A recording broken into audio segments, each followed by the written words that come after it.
So mga auntie, yung binigay sa akin ni Amo na hindi ko alam kung ano to, kung basa, kung ano to, bangko yata siya. So ito yung binigay sa akin ni Amo na food allowance ko kasi nga hindi ako kumakain ng hindi na ako kumakain ng breakfast, lunch, and dinner sa kanila.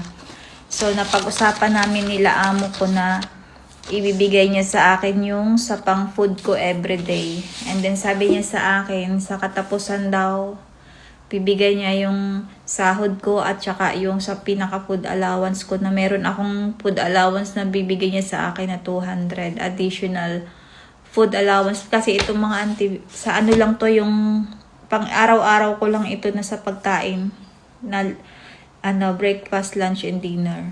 Tara mga auntie, bilangin natin. Ito nga pala ay 20 bill. Ang sahod namin dito mga auntie is euro.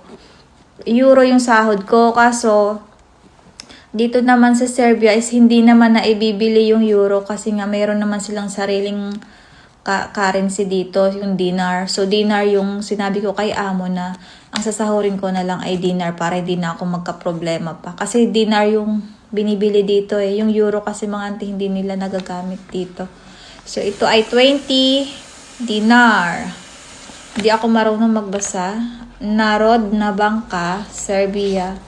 Tapos 20. Tapos ito 200 dinar. 2,000 dinar. 500 dinar. Tapos ito mga auntie, 2,000 dinar.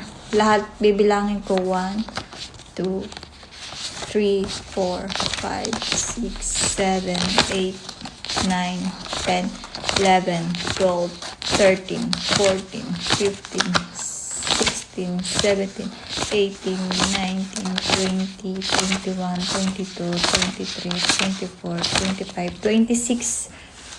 So, 26 pieces na 2,000 dinar.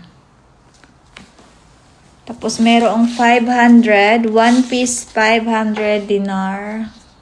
500 bill dinar and 200 bill dinar and dalawang 20